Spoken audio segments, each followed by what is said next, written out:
đã khen đi nga sẽ hilaum te helama thì min kong sim khét dia amasa sai na hongki bual thei leo te amasa na thì elder t sin khokam heltu pa reverend khen na hidinga amasa hong ding dia number 2 nu thian khan ching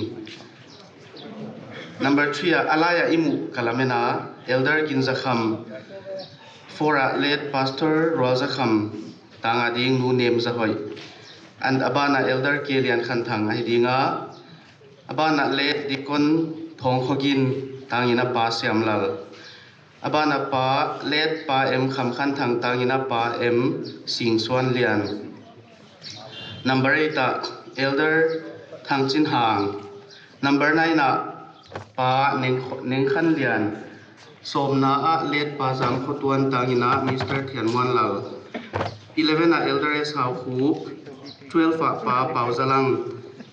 tangina Mr. Khamwan thang 13 late pa khamza thang ai dinga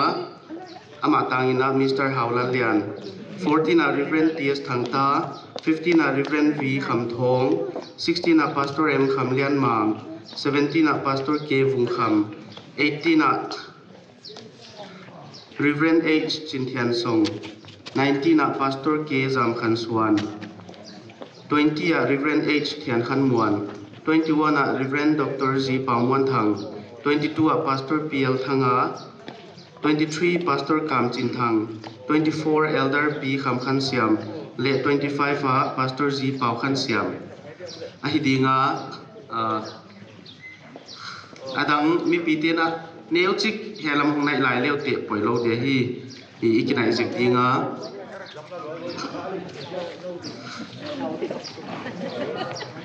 kipa hoi pen ma nong nai ulan program ye tale silver jubilee celebration program chi hia deibang taka jang thelo didin munayom laina heu te lemgel siam na jakina program omlo to philoina he banga ki mutua khom theina pathian kyanga ki pa thugen na honi ni theimanin ki pa hoi sa heu tu pa sanga le alom te om le la pi dina hong ki sadingwa la a phat khom na la khat ki sa khom de hi hoi sungina hong ki sangal diwa hoi sungina he ithupi he tan dongin to pan hon pan pi hi chi a hia hoi to kitonina pathian kyang ki pa thu gen na slogan khat ki sam dinga topan thil thu pi tak hon hi saka kong chi chang na ikipang ma hi chi na ki dong le hang u thwai sa iman cha tu mo i khut te lik to ina ikipang ma hi chi na hong dong leo te chi kon ngen na hi topan thil thu pi tak hon hi saka ikipang ma hi to sangai zo le poi lo de hi khat ve lai topan thil thu pi tak hon hi saka ikipang ma hi atom na dina topan thil thu pi tak hon hi saka ikipang ma hi kipa hoi he tan dong topan hon pia hon pan pia ama min i phata hi o pathian tanga hon pan pi chi la pathian min thu pi na ding isa khom di la sadi hi ai ki gam la lo je na mo he on nai phi lai dio he pi takina he on nai su lai wa lo lo di leung kol kai chini ai ki line ki lon nai su dio na line se ton lo na ya on nai su leung se video camera ma on ding su lai wa line se lo ni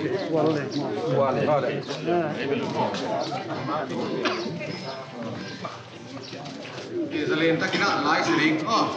zalen takina lai se ding Patiaran itu ina adik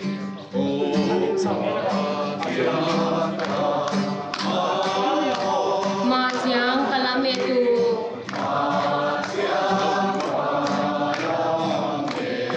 lumbang hon sung tung khonim theng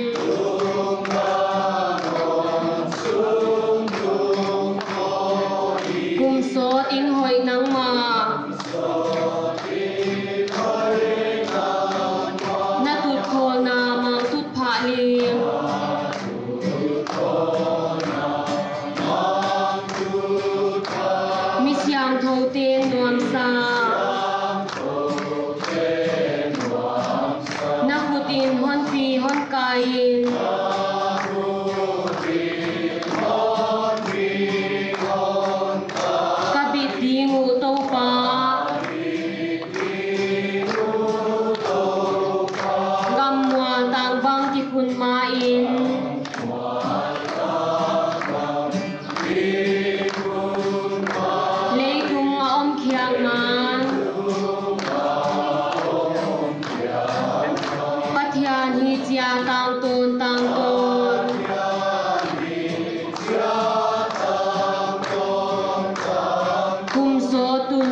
Pawai program anek saite mai pai dinga waitu jubilee suang hon na le lat na chi hia pai dingina ai heu tu pari ren Dr. Henry Tombing isamahi jubilee suang hon na le lat na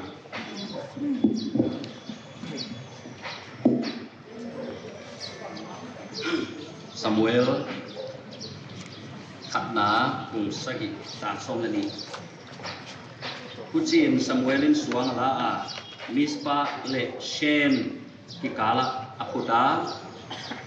yai tan topan kon pan hi chin amin Ebenezer asahi uchin Philistia ni de zala takwa Israel kama aho non kayu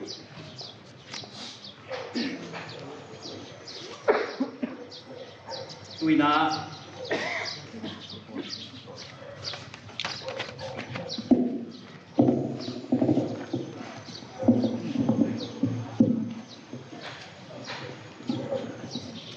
Kiai Reban Presbyterian Church Silver Jubilee Suwang Pathianina kun paisa ahon panpi na ithegi ge na diu khang hu paisela le kunom lela kinom hi muan hoya hi chi imang lo na diu le hun hong tung dia leng ipathian kun paisa muan hoi banga muan hoya hi chi ithegi ge na diu wa tunia suwang pato tapato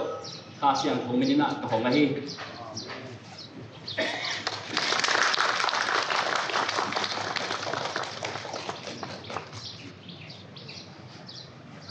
suang lagna ini zuingaldi Jehovah Pathian Jacob Pathian Isak Pathian Israel te Pathian dunia kote Pathian naginom na namuan hoy na alam danga atupia khang khadakipan khang sona gen chimlo hu nang ginom na lemuan hoy na longal ko patuni na Reban Presbyterian Church saptuam ana paisa te tale omlel te tale hom la gi tale wai te na tuni na suan di nang kanai kewa tu jing sangina kum som ni lenga nahon musak manin kum som le lenga som ni lenga tan nahon pi manin to pa nang ziak kia hi chi phokin masapenin nakyang kipa thuhon genin namin thupi kahon phatwa hi yai suang papathiano kamu chiamuna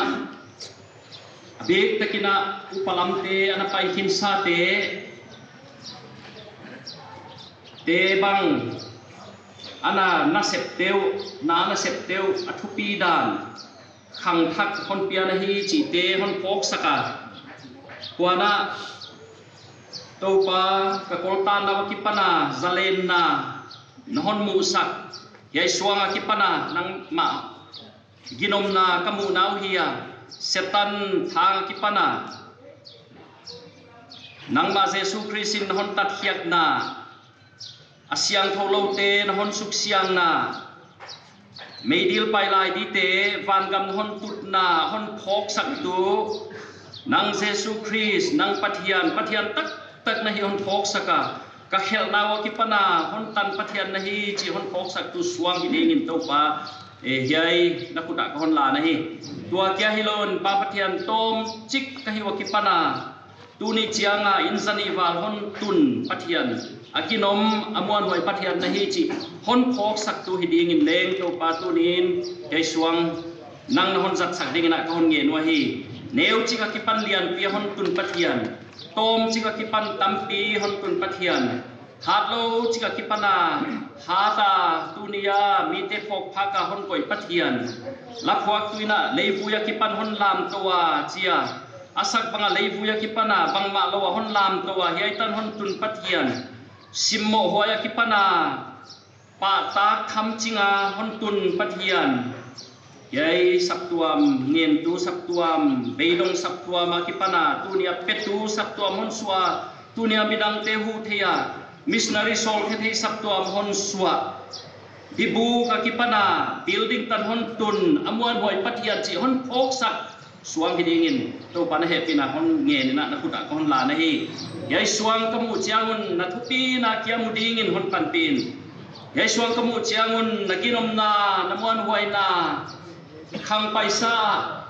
hangom lela khang hong tung dia nang kian hi ko hon belu chi hon phok sak suang hidingin papadian he suang nang man tunina hon zat sakin chi na nakuta kon la no hi tu jing sangina kum som ni nga na hon musaka mapana leng to pa kum tam pinon musak ding chi leng to papadian he suang kamu chiangwa hon phok sak tu hidingin leng he suang nakuta ko hon la no hi hon kep bit sakin lan aswang kia hilau na aom namun kia hilau na papathian kalung simon ke patbit sakin lan hei kamut siang wa til dang him ko lawa nang kia ginom nalemuan buai na zia ka namin phat na swang hidingin na tapa ka to pau Jesu Christ minin na ko da hei swang kahon lan i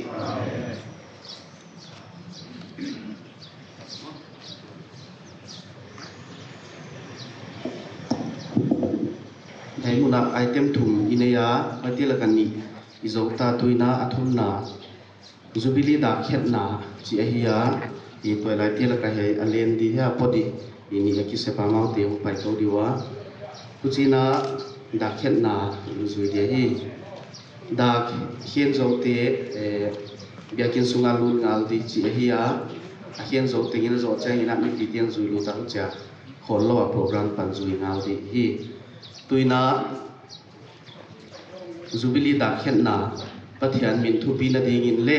heitan to pan hun pi pupa tonda na kipa et sak na le thil thu pi la khian na da khet na che hia amau te man to kitoni na hien tu di te abani na hong ki zom lew amasai na let elder ti sin ko kam sile tanga di ho tu pa khet to bing in hon pan lia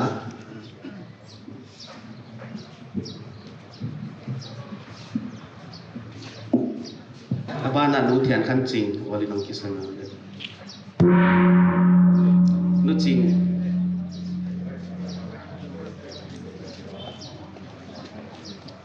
abana hong pai zui nga lu lan elder kin zakham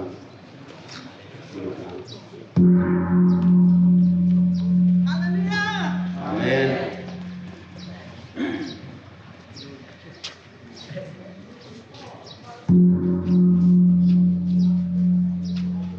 Pastor Rosa Kham tangin na ko kinwa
Pastor Ji Pau Khan Sia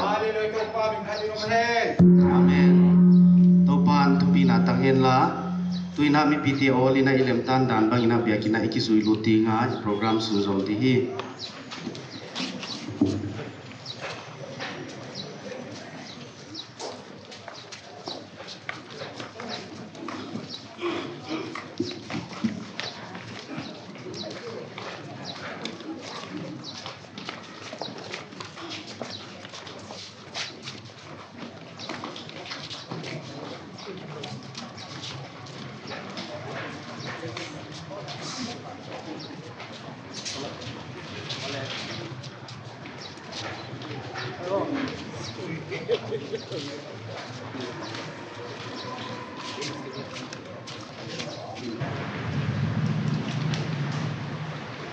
program sunzom nga lina biakin sunga sungai luta ama sa pin na ile la siang tho simphom na ahia di operator tina projector ang kakyasa kiwa kucina tayo ho simphom na sam so balikat sam number 91 may pina simphom na ini ya buhay so chen na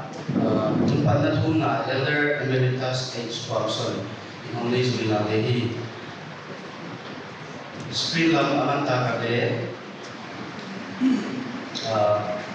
Bible simple na niya kita itu itu dari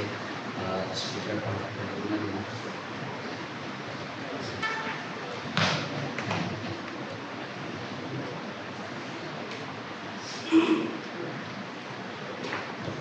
Ini bikin saya simple di ngahi kita tidak dulu menjadi ini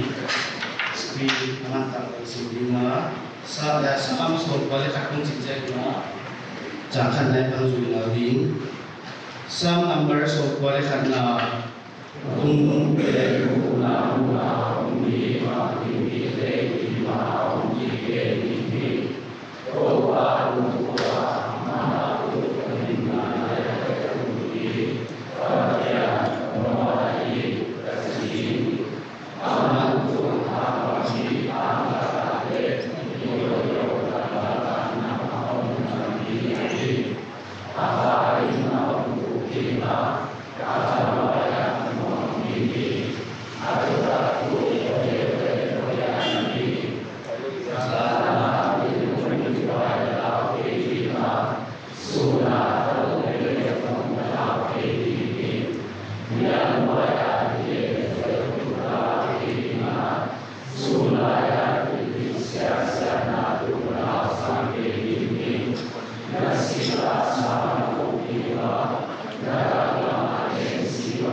itu jadinya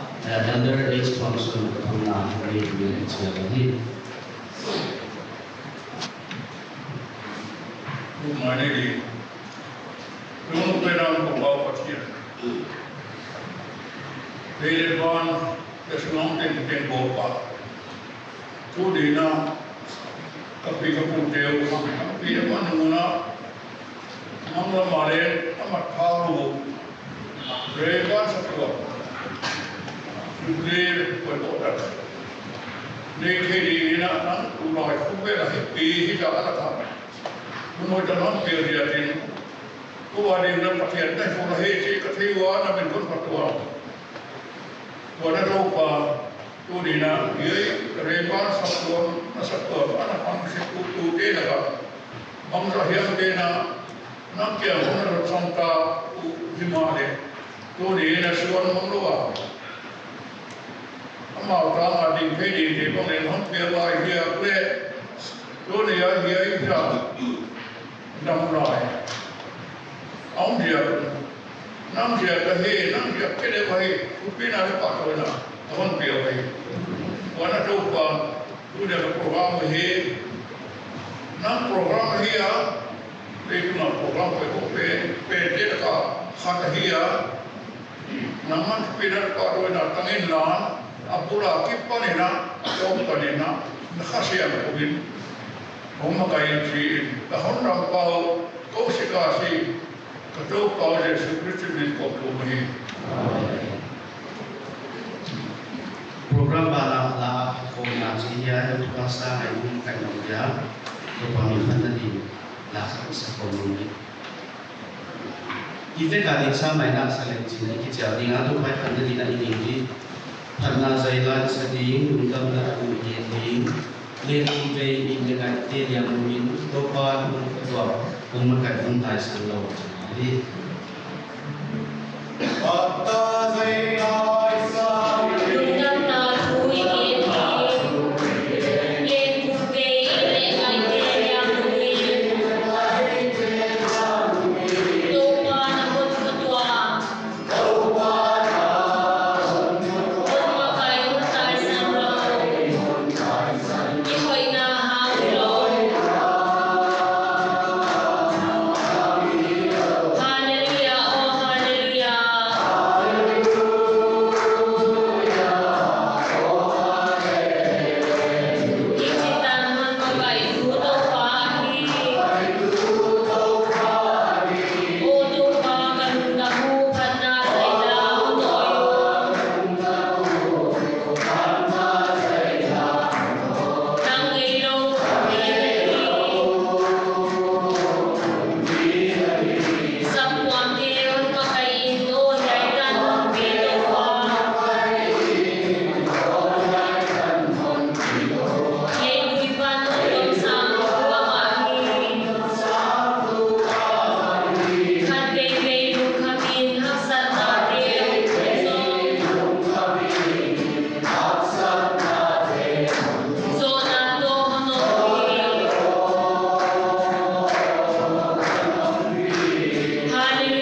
Lian Kantang, Chairman Silver Jubilee Committee, Amam Librahi. Namaste. Elena, kumso ni kumma zek mai. Ogasom ni kum sang zekosom kolena alpipanga.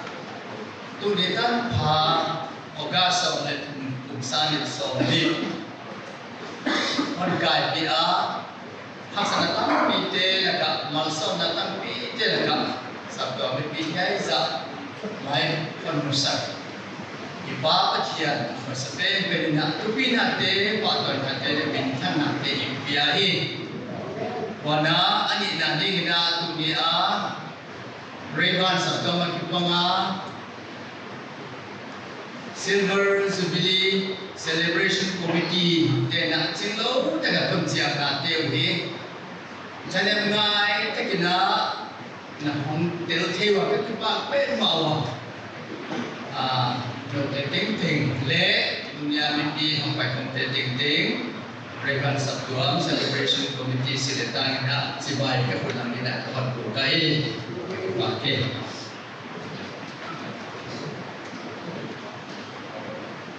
Vaidon na game zoa abana souvenir pon na lela na siya kanina ng pastor si Pawan siya unipeni amana sorte mina souvenir editorial board nila ang kikisay kaya sa mga anile mga ladurhin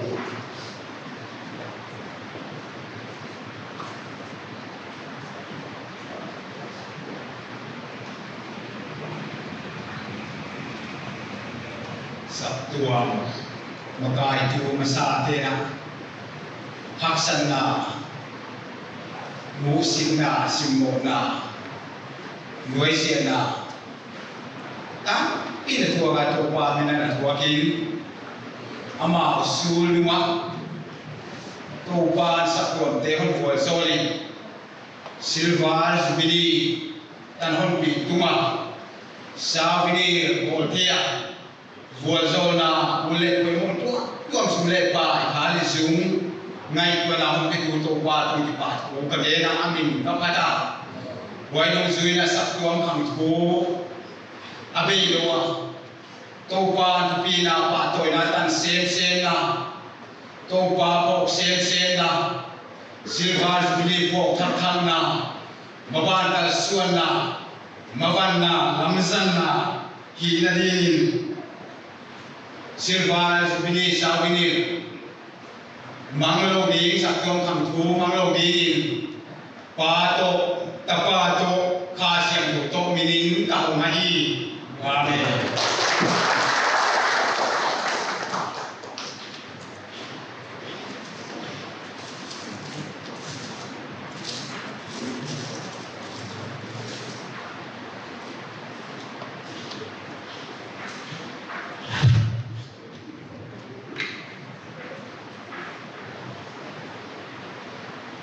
Iya, ayah. Tahun ini kita jauh patron, tuan tapi nak patron nanti kita helah, hotel tu ada ni patron kiri. Tuan mai lah di kundi, papan Sabtu am teras siwan Jubilee kundi, singa tuan ada kiri lagi lagi. Afuam melo sading kung salawin nisa taksa leng umlowi upate magkakute nungge gana Silver Jubilee melo mukading hegi ke nading lehi sakto hamtuleng amanong nading sina editorial board bang napuan kiyay ama board tena ngay tuwana sumle pa ikali sumungim le torta Isengina haksan na tampian na suwakwa Woite naman natin in naon kung saka Tunya to pamarte tutona Yela kita hungkia ka uma Latte yaw taman to panamin tupi ka patulak yan tipat mo ka kung ahi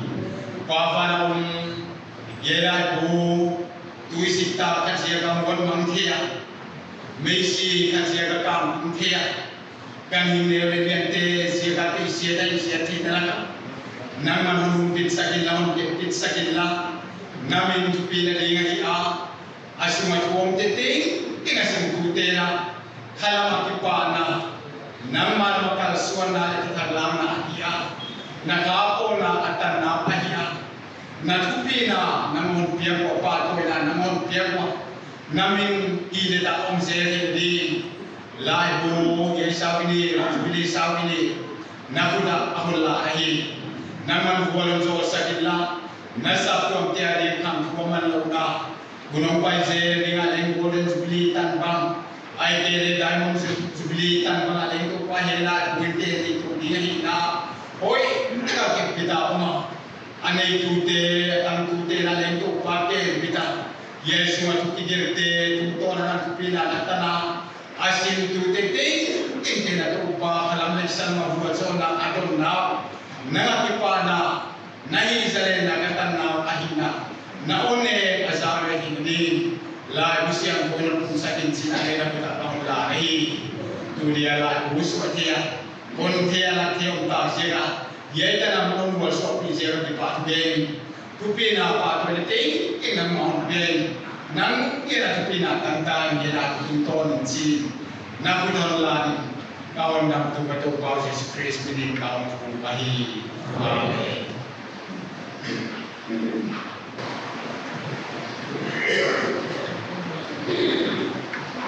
Nabi guna silver jubilee cibai kamu lagi. Nabi halu ni cikgu halu mai umur kita baru dari sana.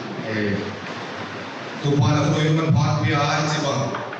Kita bawa itu mai manfaat moi.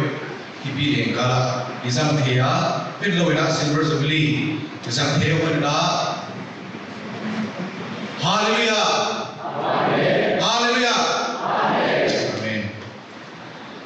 silver jubilee lo di china session ina kumbule na tubu na la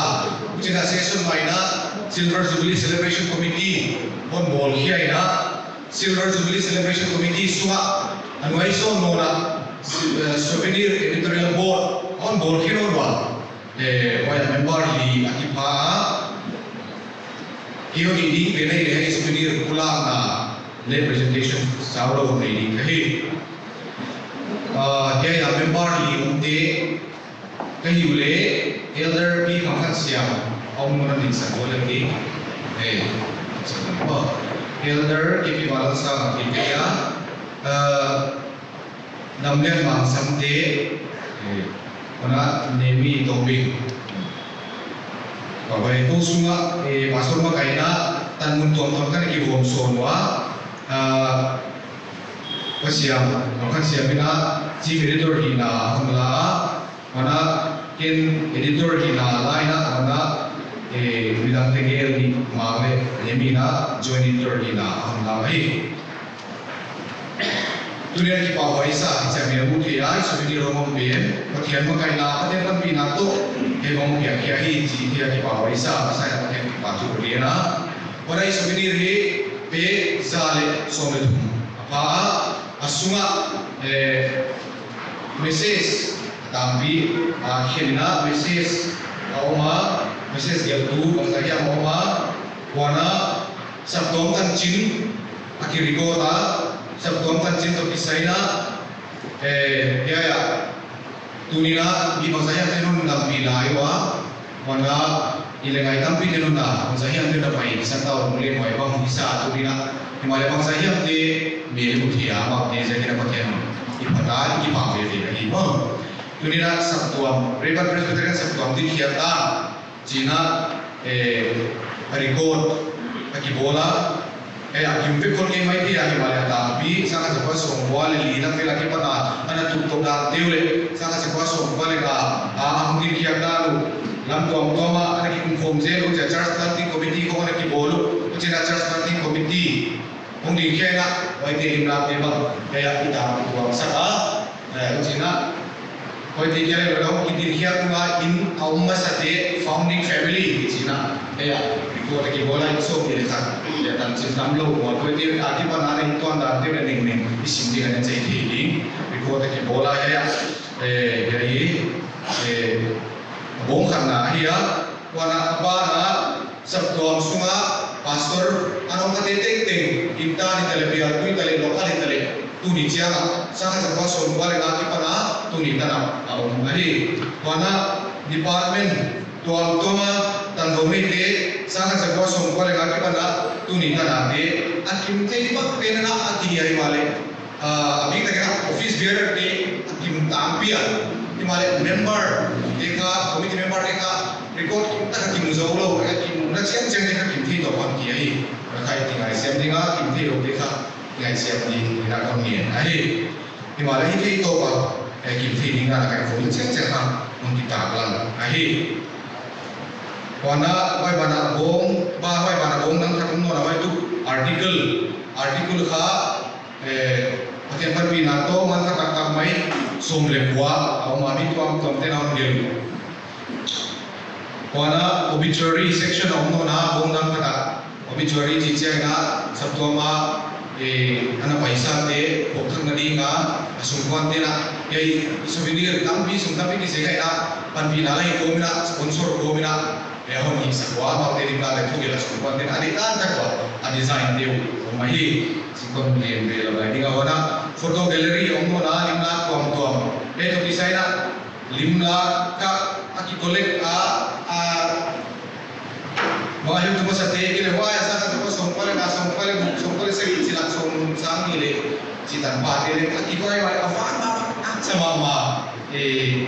kita na aki ko ma may de abing kina committee de ho tu ba session PWS aki jawa sa lamang sa kile kita PWS committee ang kicitan mo PWS ang kicitan ni hay away akong binwag kalain siya nga wala na oma Sunday school na pang tebang jadi le mga tom chik kiling lang ako sa kuha tulay senior ko khat di ko ile bilo wa le man pa mama lu sim gi biap te ko le mo ti ai wala alui na kan ta kai ina hin sidina wa ka ki ko ya ai te chang chang kai ko ma di komiti tuang tom tebang ki ko ya ko ana tua wai bana tuhuna vai ko de le sang le som ya te ki ti bang pe na aki ko ya hi ulak jika kon ulak di tong lain la kon sum lai dinga hai sumini to kisai na sumtambi senga sabdomena hiding hi chai ku kalia to kisai na kon gen belo dai auma ang sa hiam among na ki bol mai lo na sabdomena tunung kang sorong pai zel ya kama ki do thino lo buntan pajinya som segi payu lale aride na piko amangelo dinga ibo la ia beni teman karna tapi tak dena ibola record ke binna lahi wana sabtam ke padante ton te amangelo dinga ibo ana ia wana abi tak ni sidana ibo segina article deba mat patak tak sunga oma ebang zangman aina missions to isaibang abi tak ina kalam vai to saibal ai ke le mihing vai to saibal dim simlam to saibal le tuam bon man bi thuri article tam pi wa ya den sia na presentation na le mun ki pe dinga ma sa hiam te le to te support dinga himale in chia le ho ki ho dinga ya ya hi anim la te ya me che en zo la ba ko thang mai lu ri na asunga man phat na tak tang kha as sukhani na isim dia dinga jika kon ngin na hilaya rezekina aman karna jang ketua ma patong meeting na kon ngina oi bana mingi na editorial bote le ko le ko ka khan bina wi kon ji ga ji bang ka sai ha ga ko le ave wi ini ning se ke ja bang ji ding ji tulai hi le to bang ko khan bi bang dukung na bing sa mai che na khan bi bang wadan phong ba himale bang de le mi na hi khel ba ka tham ding ha so ke ko mi turwa ka hi na ti ju de le ti ba ma ka tham ding ha himale ko te hi ara ong kha ta le non bai dam daw on thi siam naw ba ni ai tuina presentation on chi dinga on nang wa yo le ma on present tua itu saya abong mai ken sumon dinga don tera ban biwela on biak sakturi ina Chief Editor pa elder bi kan siam kon samdinga chila elamon Victoria intend kan recording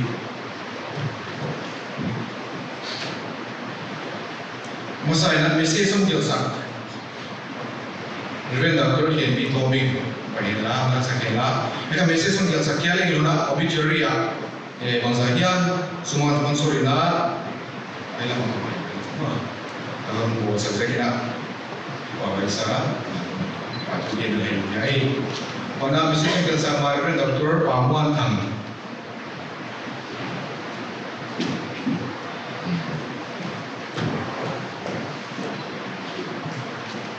Pada elder lakukan bagui ke nama ipai lama, kau nama saya nama dia ini. Bunda ibu nondinga artikel mengatakan gel sakti karena Mrs. Jin Hoi Kim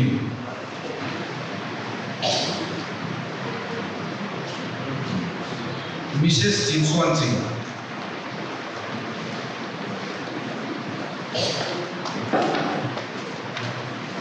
Elder Gillian Kantang Bana Mercy Mrs. Marcy.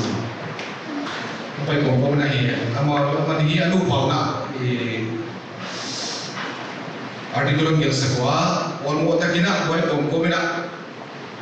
Ina sunta, jadi ina hendak kau apa? Kau kena. Kau yang tundunga, zuha, kau yang jangan hakim. Jadi yang mana mission istri saya, awal mau nalian pion gila, ya kami tubi mama apa mana? Mercy mungkin le. Ama testimoni itu kisah ibang pengalaman pemamahi. Mana pastor si bahkan siang.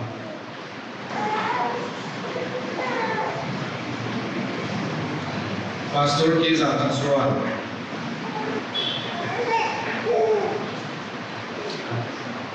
Pastor kacintang. Inunglah jamin sudah kihisi kiri bapak dua nama kimera apa? Agak terkenal sendiri. Posing ngai nani me.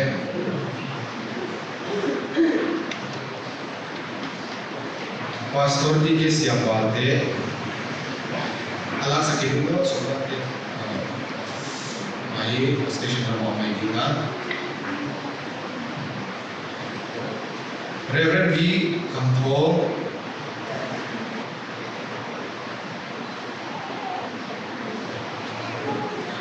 mana Reverend H. Cynthia Song,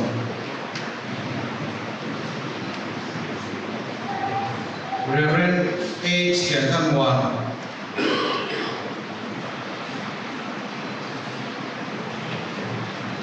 mana Reverend Tom Myanmar,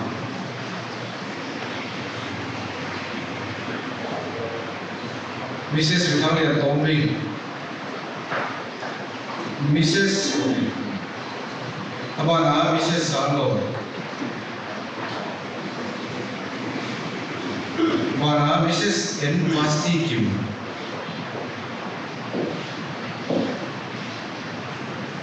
mana Mr. Ilian Al-Khawke, Celebration Committee Secretary Bahe, Tunggu Sorry dia Bahe juga. Mana Sun Jong Lai na, obituary kon gelsak, kon thode jadi na. Ama itu sampai paisi na sponsor mana mandi wahia ama te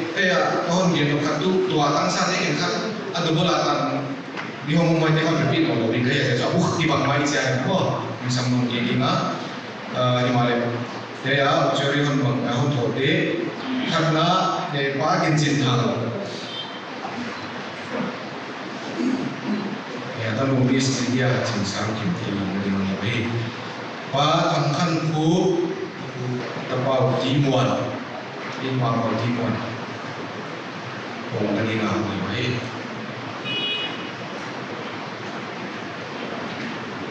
Nuh yang sangai, chief itu gue ya, siapa gue ya, tadi mulai bayar seperti ini. Apa salut kita upah di tunjatan hobi ini mana? Adang day na kasi kon samon tuan kini nga o picture nga inte. Ona Raymond sabto pasok na sim kha nginom dinga waya souvenir article ngel kha o tampi ta kaw ba padil kon samon tuan kini ang ki bang mai se wa tuna pastor ke kham lama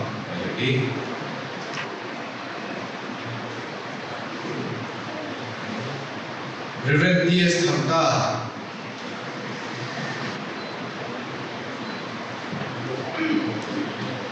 Pastor Bir Thama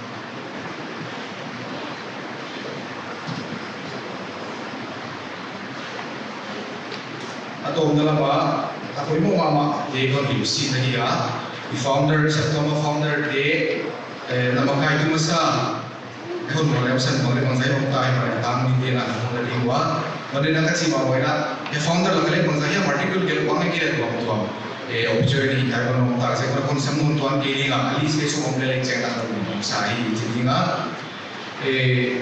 amao de patian masabi na patian atubiya mapakay na noy abana hay amao de founder de tumina sana idea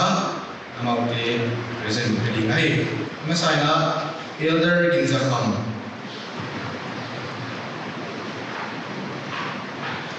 mana late pastor Rualza Kham madama dari awai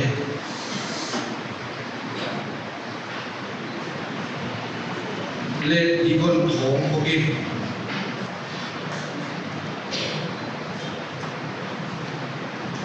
Nur Thian Khan Singh late Pa M Kham Khan Hang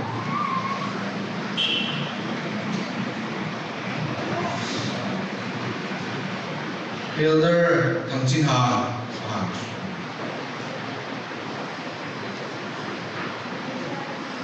Waning Khan Lian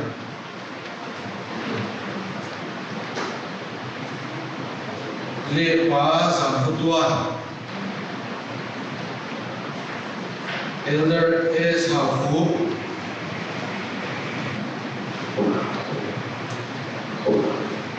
Pa Pao Zalang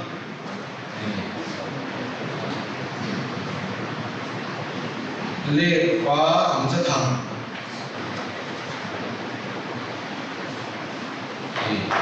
rồi ai vậy thì ngày đi mà đầu tiên là mình đi làm hết không bao giờ lại đi làm thì xem nữa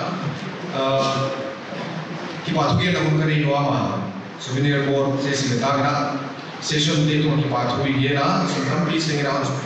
cái board cái sẽ cái đó qua đó message on cái sẽ update article mana tak takon cái sẽ update tụi khi mà thu kia đó mana obituary on board tụi mà mana limla on thổ tu tê limla on tak lùi pipi để lên mà xem đi không tổ được những cái chuyện nào hết tôi nói cái khác loa quỹ mà đi khác còn cái này gọi tụi mình là 15 Foundation Day Obligation Department để tụi cái part của cái này là xem tu amau quay bên lại obligation cái nào khác tôi khác cái rằng mình bảo quay bên mà cái này quỹ mà khác thì sẽ cái nào quay bên lại tụi mình là mà cái thì tụi cái part của cái này cũng so với ngã trên này nó là cái mà isap tuam ketom dari kita kurban kon makai na gatam sim suami kon wanzole di pagi hari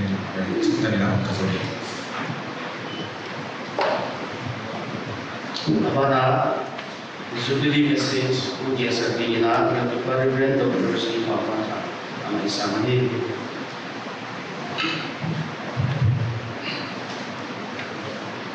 Uni manfaat kasa, dia kim sunyi milu lelen mau kasa,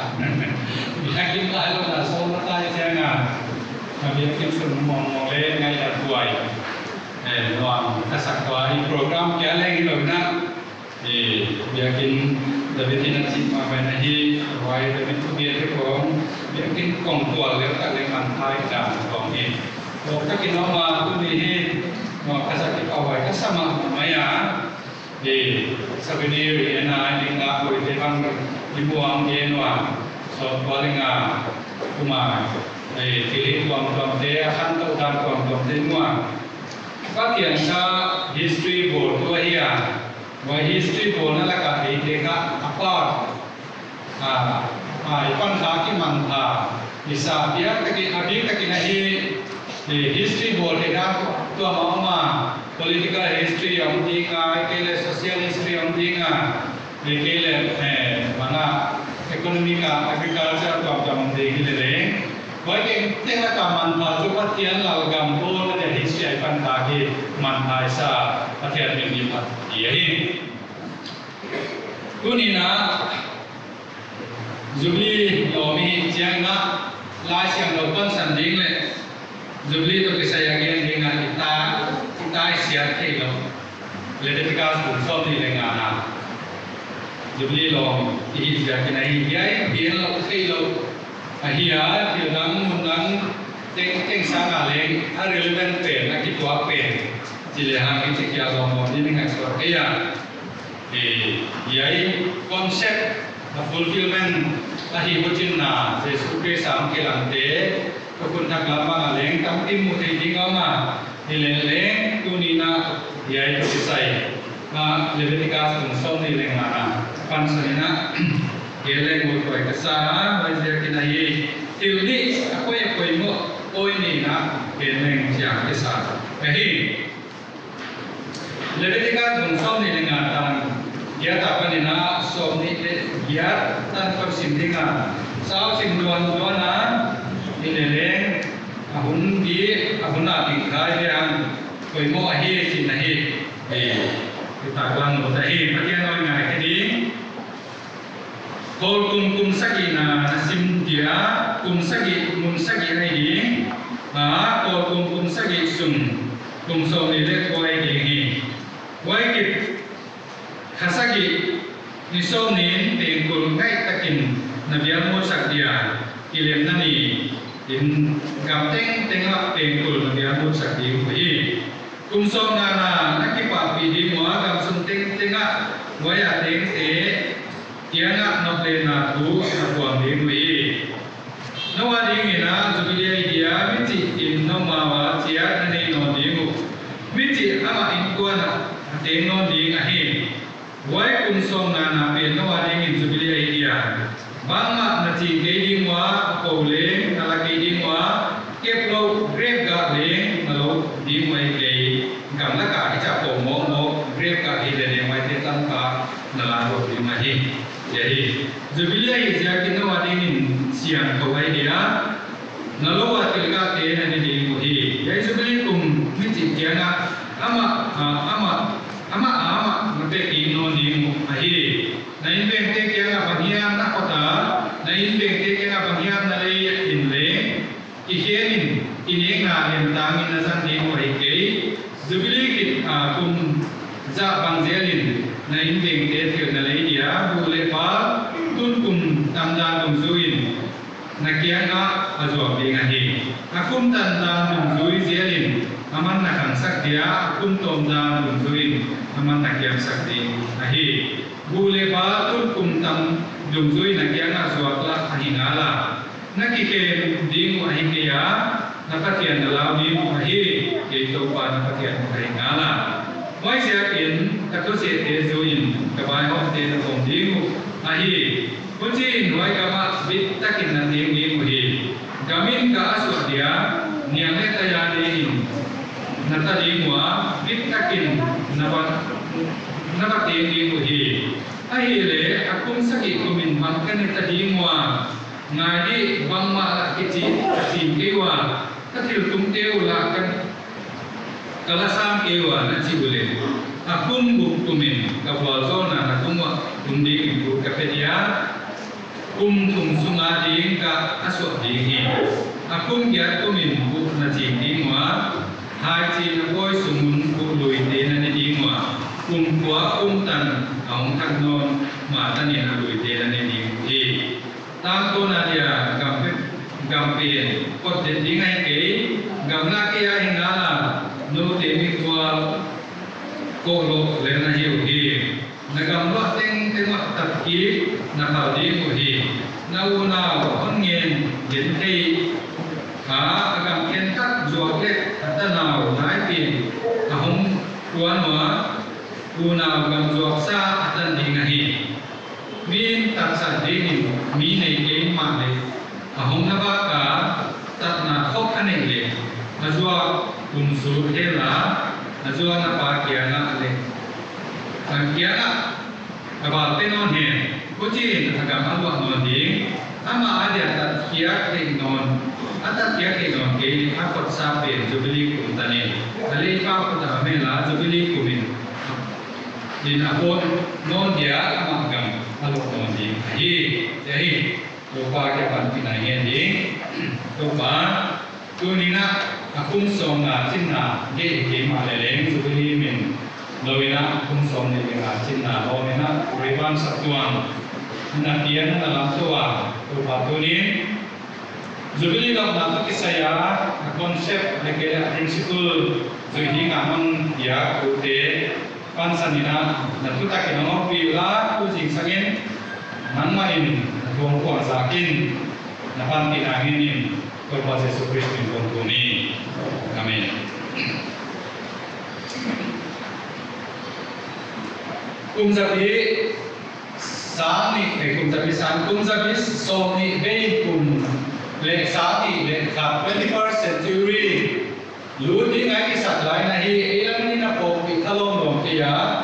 the turn of the century kitia jubilee campaign nasa ta kinai komer mon tuang doma na bolwa waya tu all mo dia ko bangyam chile and you what can happy na kum sami tambang paten tong saka sami le som le ka 21st century ko kenong pikai ngai le sab tuang ten i te ma hi nahi Roman Catholic Sabtuan dia di komen bukti wapina program na bolwa while na evangelical tom na leng ana bolo hai tu jubilee campaign sinahi ana men ko wa boy ate on mo dia ko bangya mi chile ndio e ka tham ko sa ka ha sa tam piom ka pa kiam ko ai ta chile sub Saharan African countries sa de ndio kam jong ro ma mawahi wai te is jubilee message is jubilee jinpa izubili swata na hinegina ama depan di theke ni wiya sinahi campaign ke bolwa kuchina campaign ko na wahi di US million zare so ni letum sky ko mina international monetary fund in na le billion 2.3 million hi ana set kia why sub-Saharan African countries are in ngam so ni mo mong select kia wa ngam so mau ina again jam nahi bread for the world te nahi asu jam nahi bai kam te so na ma cha ni ka te nahi dollar zali pasi ase jawai ajiwa Zambia gama card bishop nahi agam te ki bunage cha nahi ko ga nahi wai sangat ho zo ka hiu ni ka te nahi dollar sa sagi le so nga mi mal hatin mazo ka hiu achiwa muti na hi gai jobili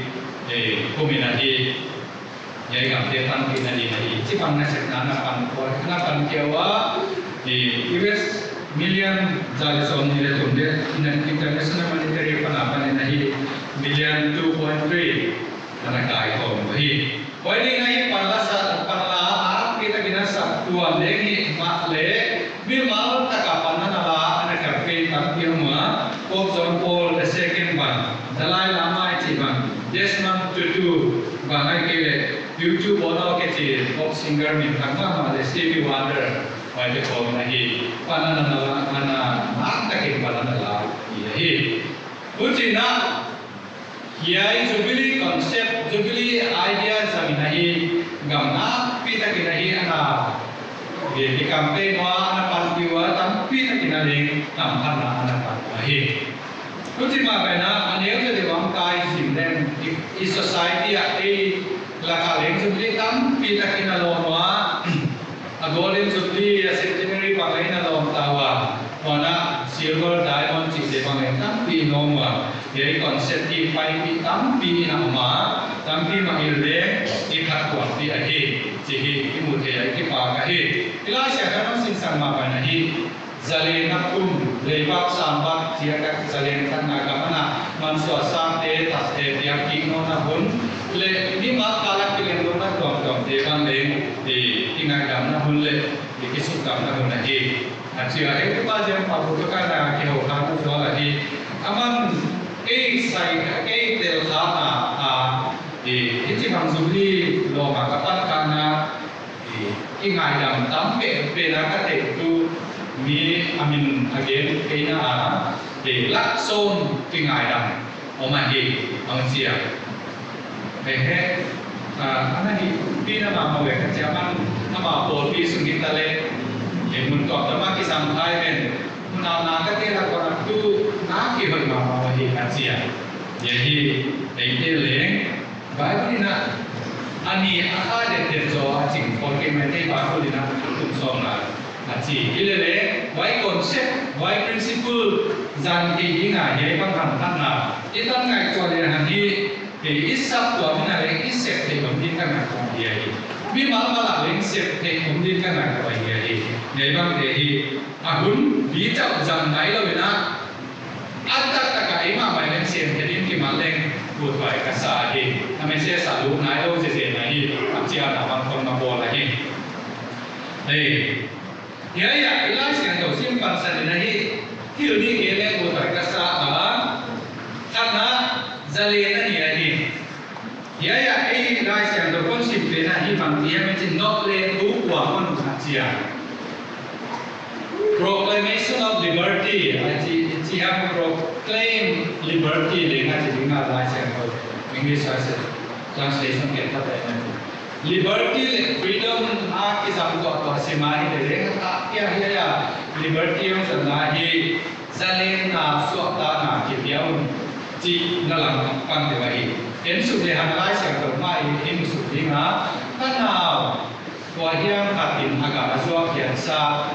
le ko hiam ka tin za ga ma zo kian sa tan ki zo no lo am le ata na ka tin tan sa ke la ku cha ta na ka sa ne atan ki ni au ke le zubili ta na ne ko ai zubili ki ta pa ni na hi a le tu pa a ke ki ni na hi je ko wai da tan ga a pa ai lai sia ko na hi mo na si sak ye hi ai cha ka ol bul tol ta a om no ding ye hun tia ka suata na zalen na jesu christ sa suata na hom pia nam le ke ten wai ham thap pia suata na mi hin pi te la ka pe so ni ji kon sin sak ko da ye hi zalen na ni na liberty day of liberty na ko ti mo wai a tu sala he na hom te ai ke sal ta ke sumba le ba sa ba i tale ille lo i tale ai ke ni hin ma ma le ki sal ta ne be ho wai la lai sia ko ai le chin ale ya le ko sal ko ma ma ai ke le ama ma ma ba ki pia na salong ni mai ni chia ba ki pe ko ba le ma me wai te ten ten le so ta na ki pia un ji ki ya mo ne le ram te sum le pai te de tan som tum le na na som tum le sa ki na ta ni sim pa pan ke ya ti le le mai te le sum le pai ko ki sai de ana ge na ho na gam le le tan ko ki sai na ta som na le de ni ma ma ki sa ta sa na ka so ta na ho nga de ki ta som na ma na ge tu ni sai ko ni na de sắp tua mình hay hun bi chin hiam a program mai sam di diam ia ya nam le ken hi te ong ya ki ka ka hi koi ja ki na hi practical ai ki di mo sin sa ko me me la se ko na wai te ka izu ya ai se ya ko mo ki pa na hi ku te ba na hi ja na hi dik ta ta ki na sem di mo chi lai mo na se ko na dik ta ta ki na hi di mo ko ayam ka ni next year na ya ko ayam ka qua cái qua sang này ha bằng hiam là cái chuyện là transaction một thế này cái gì bằng là hiện chuyện là hi anh đi mà anh quay mà anh ha mà anh kilo mà hiện là hiện đi mọi gì gì bây giờ hiện sao ta nói toàn có sao ta điều gì khác là sao ta nói về Jesus Christ chúng tôi đi xuống ta hi mà lại nắm lấy cái gì cả tu lệ nào isang gam yang isang gam pahya sao ta non thake be bai ke lu sim ngai ko ni bai ke ki ja ka kwa ki kwa a om kui kui bi ge ai hat sa ta ka sa bang chi ding hiai về hiai ya tol tang hiai ka kip ngai hiai ka pian ngai hoi ka hi ngai chia ne im le to mun sim ngai to na kim ka ka ko sa ni bom hiai na la ka ei chia ka ro sa tu ni na hi jubilee sa to ke to ni na hi wai bang kia ni na sa le na ya ke pele ha aga aman ka idi hi ani na ke ru to bang hiai ni chi le hiai i chia na hi hiai bang sa ta na na so ta sa ke na hi bất thiện quan đạo nó là hình hình vậy gì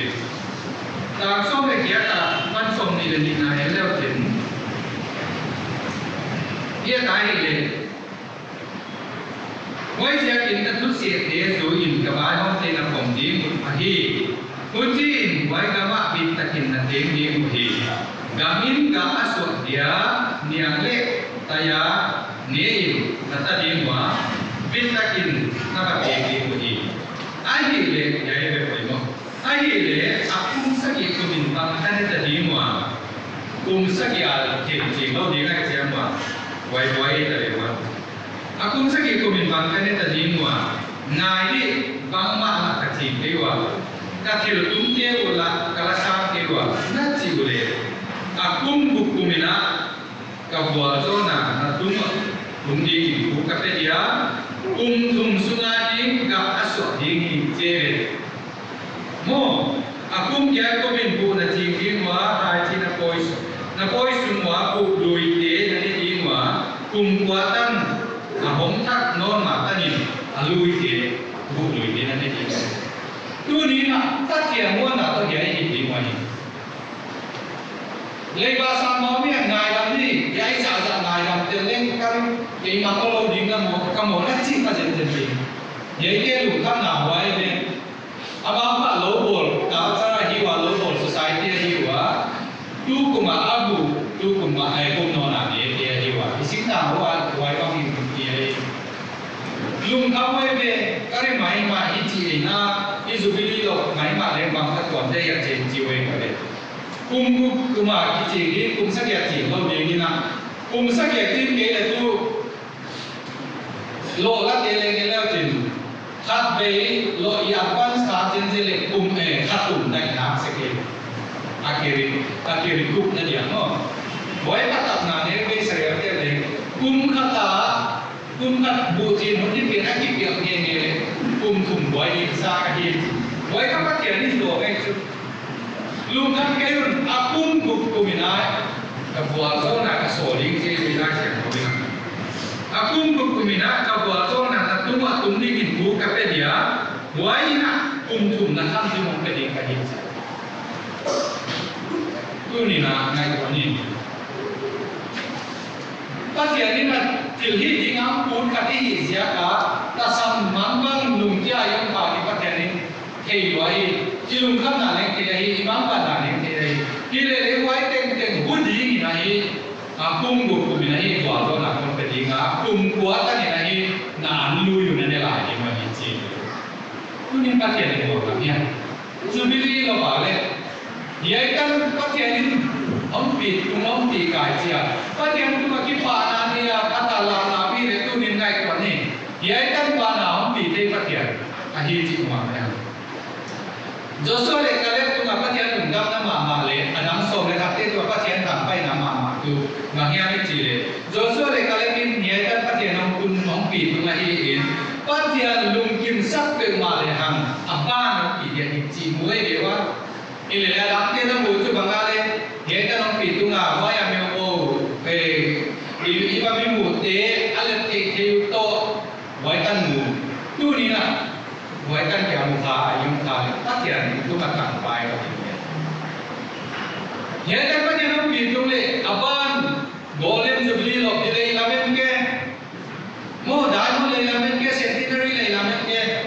ko chai lamen na le ei lama hi di ka pa tia nong pu pe bang ja kai ti ngam lo di ni nya pa tia bon hoi na tu ni na hi pa tia ni a ye chiang ka ka ke ni so ma ka te no non chia nun ba to le te kon hon in ba to na kon pe ke na ya ma chia le pe ngam lo lai te ki hi na se mo pa thiền ngon hoài là chiang ngam đi na chiang ngam đi na hi kisale ko ka sai jubilee no ma he ta tum thei ngale pa thiền ni ne ma pu ding hi ding a nge pa ma ya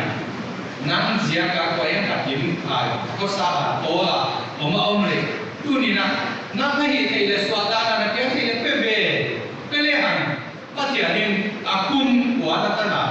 ale kuma bo zo na pe ding ka ni chi ni ka sia tu ni na hi jubilee no man pa sa ấy cái bạn nào ấy lùng đâm nạt cho mình kìm cái gì có tiền lùng đâm sắc lên hàng một cái tu ni na apa itu pak ya kan mun sak tu pak ya kan mun ding sak tu pak ele ang ki bang leng re pa na kana me ba ni na so lo lo na ki ya ki ko ma sak nai na hi wai asak lam kil classroom kana ki ko ni wai so ya ka ma pi ki la ki tuan so kin wai so ya ki wai sa ka so so te te na alum nem so de pa na ki ko ye kan apa ni mo kin to ma kai ta wa le bang se ka pa tiền dao còn giờ phát triển mỏ gặp đâu đi ra nắng lên kinh qua yang mặt cũng là lấy vài ngày cầm đi bằng giờ cả làm một gì phát triển đi đâu triển đi ai lấy qua yang mặt bằng giờ cả sao lên gặp cái làm đâu một gì nha ý thì là gì mà nè gì quay đi na ý số đi là gì mà sắp lên quay đi là phát triển nó chỉ cần đi là phát triển sử dụng kịp đấy à vậy sao mà bol con là tắm bị không phải đi phát triển đi muốn cầm đâu giờ cả bol con nó mù đi tắm đi chỉ khá on để kịp ta cái phát triển nó muan na phát triển để ra bằng na có sang ngắm na đi lên hàng cái này mấy gen cái chỉ đi một cái này Joseph đi là hít qua phát triển nó phát triển mà nó rồi chàng này lại sang cho cái cái nào thì cái thầy nào thì tôi thì xem đi đây game sẽ là với prime minister thì một là tin hong ina hít qua có lúc nghe tiếng cái này cái gì đâu này thì một gì có cũng đã kia có hôm nay à cóที่phải gì cái kia mà hôm nay à suốt cuộc là hôm nay à thì có cái đó kia quay lại có tiền cái nào cũng đi ra là tại sao mà gì quay đi một tầm đâu thì tôi đi ngày qua đây là hít qua điều kiện các phát triển thì bao là ít rồi rồi ít mất rồi gì cả vừa có là ít khác cũng được này với bao nhiêu đi này tu niệm cho tôi đi rồi tôi đi này thì đây là hàng của tôi cái xã hội chúng mình đã tôi hiểu biết là cảm xúc này kia là với gia đình tôi chút xíu thế dù gì là vài hôm thế là cùng đi thôi chúng mình đã tôi sự kiện này có tiền chúng mình đã tôi sự kiện và nó với buat tôi là bahkan kia đi thì là biết ta kinh này đi qua nia lệ tay biết ta kinh này đi qua nia lệ tay này đi một gì có điều biết ta cả ông thì anh mang phạt đảm không có điều có biết ta cả ông mang phạt đảm có tiền thu mang lệ hàng có tiền thu suy lệ hàng biết ta cả tiền thì nào is and security tu là có vẻ là quay bị mà vậy tu mà thì kia đây kita mau buat ini kalau China government masih selalu makmai China kita yang gampang kek mai India bang ku tua Taiwan bang lain ku lai wai China gam tua tui pi kim kile kotan boleh kek mai kita yang gampang dia gam lo suah gamu lo ano bukan gamu to làm nó nó đầu tiên là khi là đến phát triển thui mà để bằng ai chỉ bin ta kinh nó có sản phẩm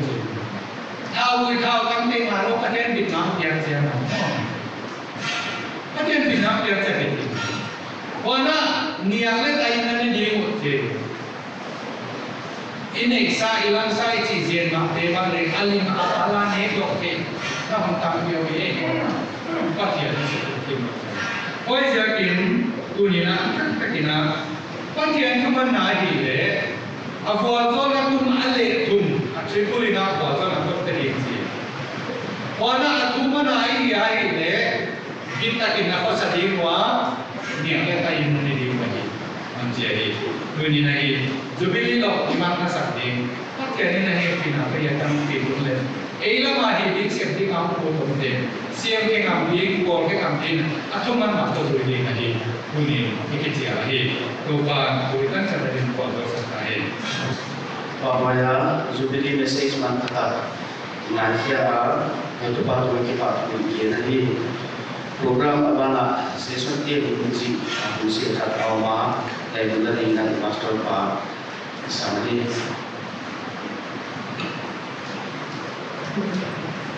session nanti kau India mohna dinala siang kau mai kian lebih keras musong ni dengan nale Deuteronomy musong dengan nak kau ngedle banle tham ko kisai wana suatau na zalena to kisai ko ngera munda kana le ngera isap tua mina aku musong ni le kunana simbal bililo ni ta isap tua mi member pite lebat sambada anak kol tamte wala da na hera oma kol tamte suatamna zalena ipiti diam China satuam session komitina atigena ila siang konsin sana lehbe ibia di malenga ni China session komitina ni halna ichiringa akibola waidong suina isa tuam suma unso dapat lehinte anai lehinte dana sakuam dana palsada dana hena tununa untele sumle pai ana kolta sa tuam department te sumle pai te ngai damna abate suatak samna ngai damna zalena ipuan ding mahi wai jemna Jubilee da konging dinga Jubilee message inga kidinga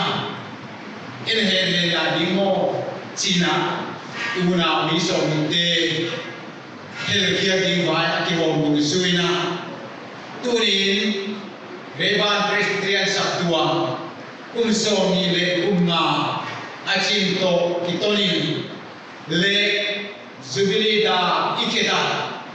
Jubilee message ingai kia to kitoni sab tuama na sumban tuni okai so le kum sami le soni silver Jubilee ahi to kitoni nabat natam ting ting de sab tuamina ahon ngai dam ta hi chi jesu milina kapu ahi sab tuam sile dami wana sab tuama dan nanpal sada dan nanasukaba dan hena naunati inte silver Jubilee ilokto kitoni tuni okai som le sami le somni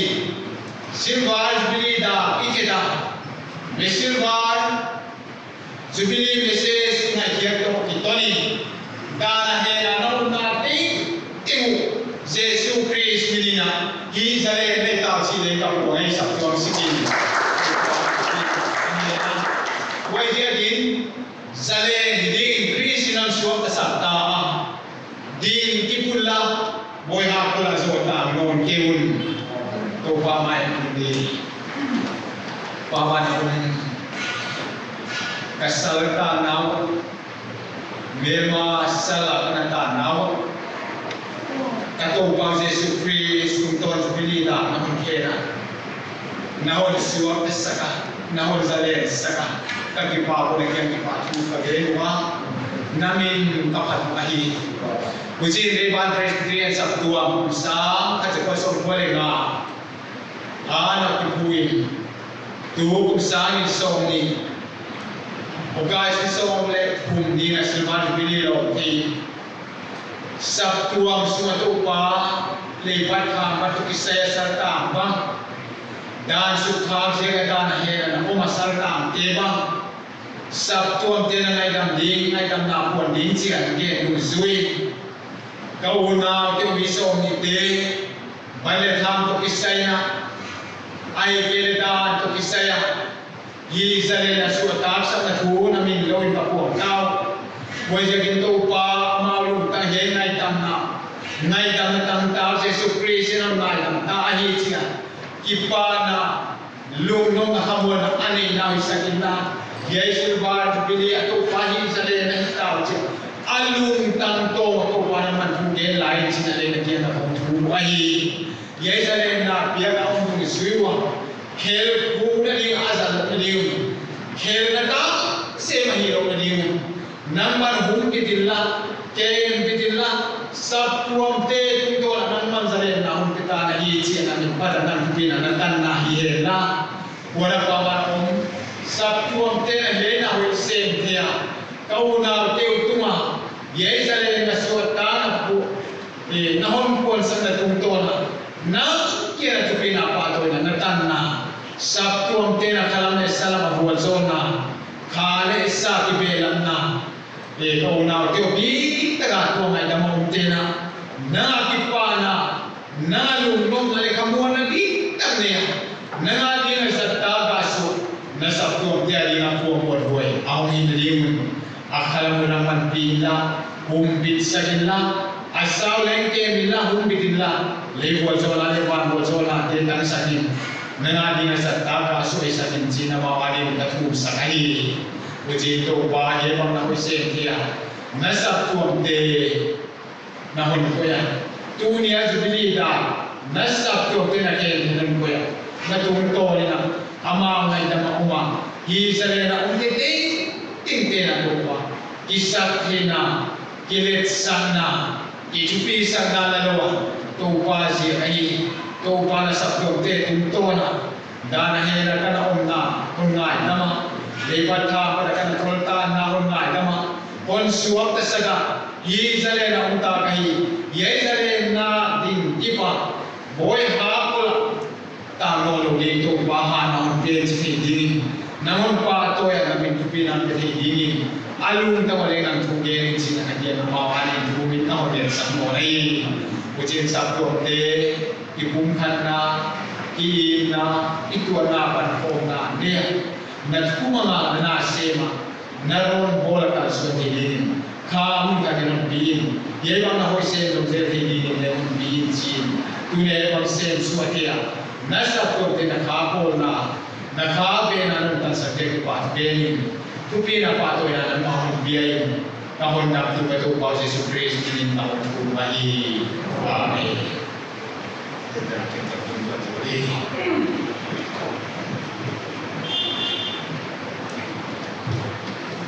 Finance report and here line leading the finance committee mark set up by Congress to the Sanami.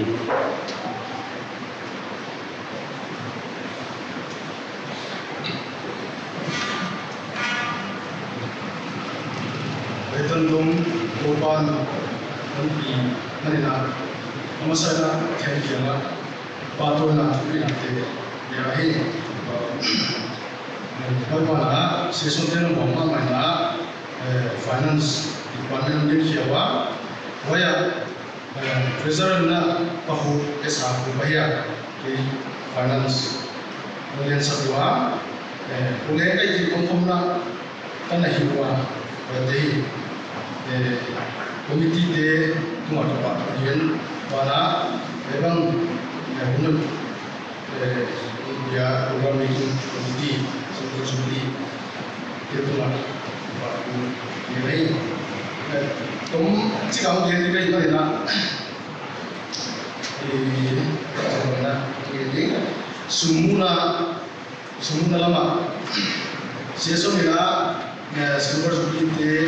adanya sini asul ina sini dia wai na kisian dola wai bana ban man cina tu nasihat dia mereka sunen abang ini kalau wai kira sunen suat dia wai kita selesai di suam ini selesai di suam kapan mana kita mana adalah souvenir bote nongin kamera obituary ji yaitu ini nanti nama na paisan sa pinagam na sa ito yung tinga lai yung nga sumunto dehi aki bomina sangyale zana aki mu ai pati padina sangyale zana aki mua wana tarik somle khat ina accountant na singiat finance ko ang pia ebang ngai sumuna aki bomina lakhat sampuwa zanile somu etika sumuna ahi wana susena ma budinga det nijum kasagi apatina tarik ninga khagiat daika tarik ko laju benai bola pata benai ta ini wajana isi kalau baru kita ingat wajah ini yaki bomina singkat sangi zale somtua ahi singkat sangi zale somtua ahi ya wana tarik sobe kat sosial ni dan ini isi kalau minang pernah wai aki bomina ini sangi jantung lecehna ahi sangi jantung lecehna wana zania risi penguruna wai aki bomina ya refreshment from a from idinga wai aki bomina sangi zabu songa sangi zabu songa hi wana souvenir janma susena souvenir bomana singsagi sangi ai aki bomina singkwa sama zale somdina singkwa sama zale somdina isenaya wai munato janayo paile singhat samni zale somdina tua sultana mahi jadi I think ini pakai reported to Elder Kim Shukla, Finance Secretary, Silver Jubilee Committee. The next item ki pakugin na niya di malaway itu madaluna di jangli di oma unyer pangoma ano saya na punya seperti message mungkin sak di pa pun kenoma ang message tu bisa zakre no jadi pada zanti na manusia ini lupa dengan terus informasi.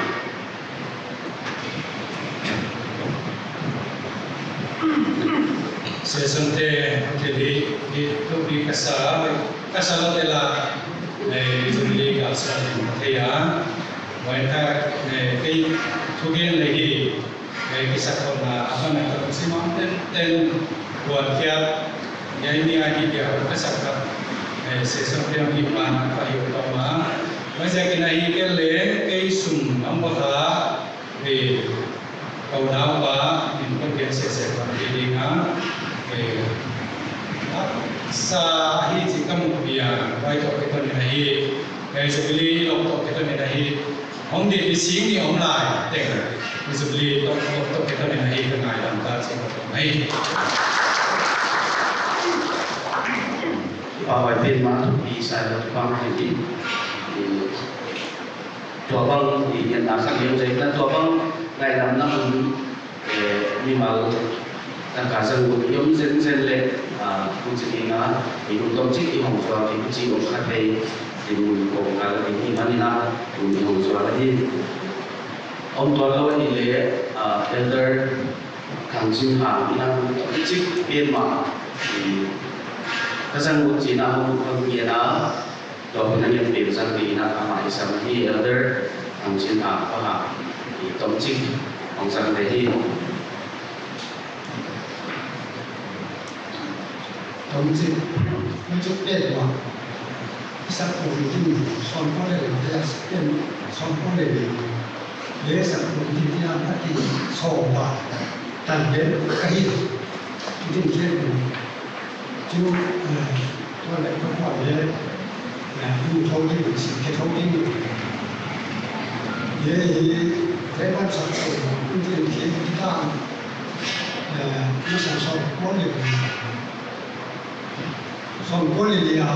để là cho sự làm cái tên là một tiếng ta cái mỗi lần thì cái đó cái quan sản xuất có những chuyện sản xuất có làm được không những con trong thông tin vàทำขั้นตอนแรกทำขั้นตอนพวกอย่างนี้จะต้องมีด้านหนึ่งนี้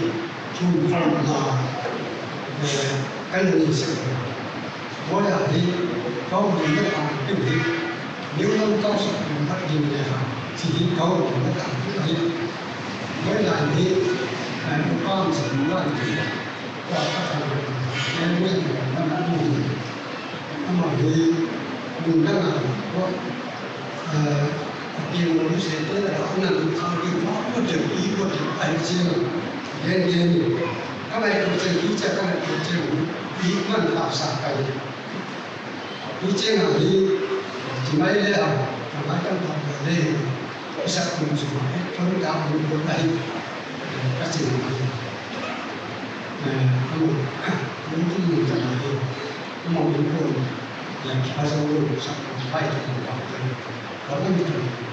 cái dấu hiệu ấy với lại là anh mong một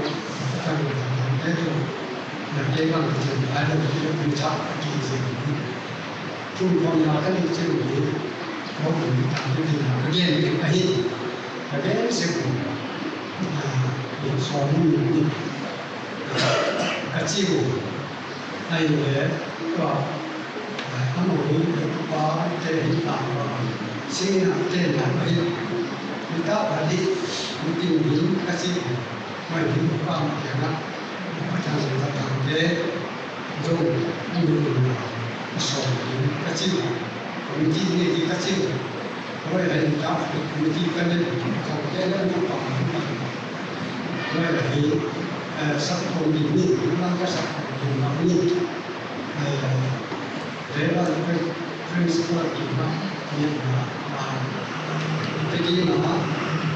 rồi chung trong như chỉ căn số là biết rồi cái sản phẩm như có thể sản xuất hiện rồi còn riêng của con thế chúng ta là sản rồi thì đó so với chúng tôi thì là so với là sản cái gì cái đấy cũng là có nên là khoan và giảm cho cái khoan đó đến cả đến đường đi sắp đường kích rồi các số online được các trung tâm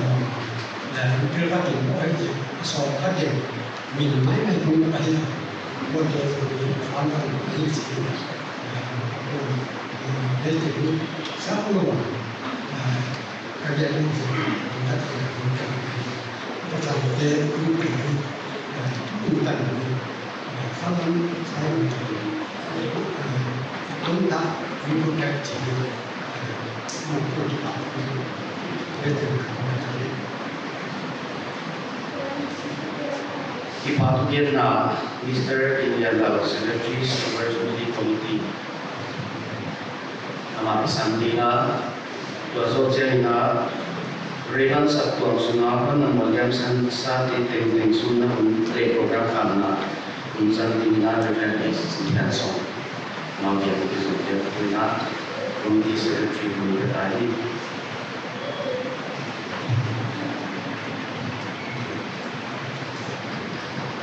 Aki pawaya tungin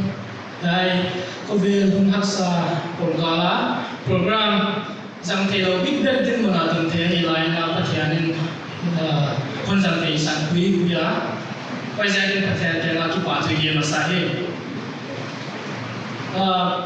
tu gumbu lai khong na ina ilung simai na kêu dan le imit khai na enteng veng dan lo lam ta ka pathian an bia pai zat ta kana kan pi tu pathian hi chi le ei te ha na he tan tung lo di hi chi imut chan thak sem sema pathian thu pi ngai te thak sem sema hi e program a hi le tu kum thu le a hi ke a kun so tak kum som ni la ting veng quảng khai ra cái nó qua mà mình có lâu khi tiếng lá thì mà lấy cái bát chỉ cái bát cung chỉ là bạn à tu ni tan dong bây kinh ngã về linh veng cái sung tan mình phải ngó qua ta mình lên khá sắp tới mình bị thế qua về mình phải sinh sa thế na ấy là lại thế thì hăng anh nhang bên apa là nêu bên tan thế tu cái bát thua lâu mình cũng game rồi iban ko nate thupia hon bang ko sak tu pathian thupi cho se ma na jagen pathian ma thupi hela ang kim jagen pat sap to nei tu pathian thupi na teng teng tang hela asap ko mi te a thupi na sa so the zeling na hon pi to na hon kai zelen chi i thum na le a thukin mai ni ka ki pa ke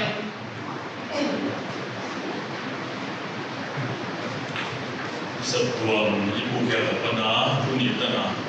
imbar katian kiam tahun menusuk sana nasi sate sungai ini tak fikir tinggi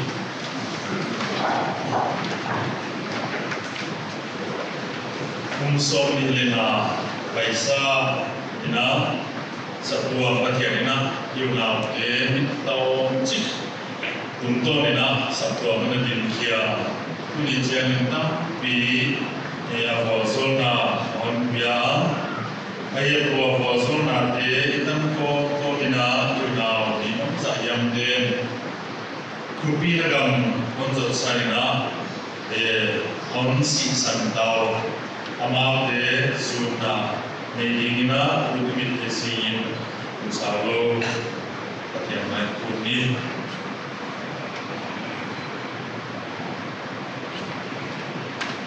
Yunau tesun kau mai kan kena patian ina satu mana bukia kena minta no cip mana bukia minta pina on bolsola dam lai nimam sayang de bolsona bisa yang mana pai sansa de tu diminai ko tadi buat ade Buat kamu kaisel de buat bolsolina, untuk bolkumela dunia dan lain, satu member ting buat bolsol kompito lahir, untuk berkian, nah ini saya kira satu ini saya yang untuk dengan kian dan kian umsom ni lemana kuni jerina kamu dewa dia tan tengkuman boina natupina gosona tete teng segini teng pa don tuhi tuindo apatian umsom ni lemana subili lo nina kuzina kamu pai ko anam mahepina jerina program defero tak apain tuina sobatan akadin tawa yang saya lihat dia kepada tahun ini. Bahawa mana ke program zakir, perubatan zakdewa, kupina nantakinlah, mana hun paisa satuan, orang paitu sel dewa, kupana pina siapa imanin, kupina nangkawan biawa. Mabana itu panam mana, memakai nong pitong tugin, nasabam jauh pitong sel jenak takut ike usai. Kau lupa partia, asal jangan mempisah tempat kemudian. Kau itu lupa kosong atau mungkin saking jin, nada berbahasa sunim kopi, ane le dan sebagainya. Program Zon Taha President Dedi. Isu ini buka, ibu aku berarti nak buka atau biar saya tahu kira.